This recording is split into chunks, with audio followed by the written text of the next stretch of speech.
কি তাপস এক্সপ্লোরার, যেখানে সীতার নামে অপবাদ দেওয়া হয়, সেটা ছাত্র আন্দোলনে কি ভূমিকা রাখে Tapas explorer? NEET paper leak হয়ে গেছে, তাতে সীতা কি করবে, রাম কি করবে, আল্লাহ কি করবে, সেটা কি ভূমিকা রাখে Tapas explorer? Tapas explorer cockroach Janata পার্টির একজন অন্যতম সমর্থক এবং প্রচারক। না, ককরোচ জনতা পার্টি কেন, যে কোনো পার্টিকে আপনি সমর্থন করতে পারেন, সেটা আপনার ব্যক্তিগত ব্যাপার, সেটা বড় কথা নয়। কিন্তু আপনি যে একজন অ্যান্টি বিজেপি এবং অ্যান্টি আরএসএস এবং অ্যান্টি হিন্দু দলকে সাপোর্ট করছেন, সেটা আমি আজকে এই ভিডিওতে প্রমাণ করব। এবং আপনি যে নিরপেক্ষ না, আপনি যে অ্যান্টি হিন্দু এবং আপনি যে এক দলকে সমর্থন করছেন, এক পাক্ষিক বিচার করছেন, সেটাও আজকে এই ভিডিওতে প্রমাণ করা হবে। চলুন প্রথমে তাপস এক্সপ্লোরারের একটি পোস্ট দেখা যাক। তিনি পোস্ট করেছেন, কারা যেন বলেছিল ইনস্টাগ্রামে 22 মিলিয়ন ফলোয়ার হলেও বাস্তবে 22 জন কক্রোচও প্রতিবাদে খুঁজে পাওয়া যাবে না। তারা আজ কোথায় ভাই?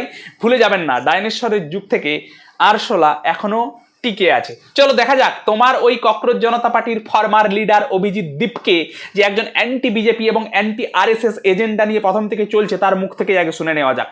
सुनुन। बस एक ही चीज कहना चाहता हूँ और आश्वस्त करना चाहता हूँ कि हाँ, मैं आप समर्थक रहा हूँ और मैं हूँ, लेकिन उससे कई ज्यादा जरूरी ये है कि मैं एक बीजेपी विरोधी हूँ। मैं आइडियोलॉजिकली बीजेपी और आरएसएस का पूरी तरह विरोध करता हूँ। অর্থাৎ আমরা তার মুখ থেকেই শুনলাম যে সে অ্যান্টি বিজেপি এবং অ্যান্টি আরএসএস, অর্থাৎ প্রথম থেকেই যার এজেন্ডা অ্যান্টি বিজেপি এবং অ্যান্টি আরএসএস হতে পারে, সে নিরপেক্ষ আন্দোলন কিভাবে করতে পারে? প্রশ্ন রইল Tapas explorer. Second counter, Tapas এক্সপ্লোরারের দিল্লি পুলিশ ছাত্রদের খুব মেরেছে, সেই জন্য খুব মন কেঁদেছে।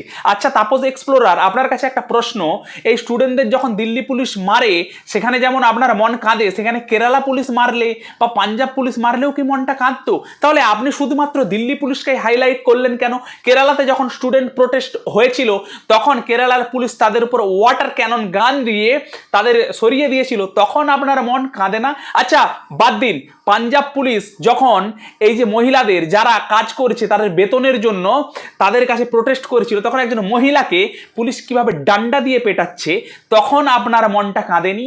তখন এদের জন্য আপনার মানবতা জেগে ওঠেনি? শুধুমাত্র বিজেপি শাসিত রাজ্যে যখন পুলিশ স্টুডেন্টদের উপর লাঠিচার্জ করে, তখনই আপনার মন কেঁদে ওঠে? এটা কি কোনো সিলেক্টিভ ন্যারেটিভ?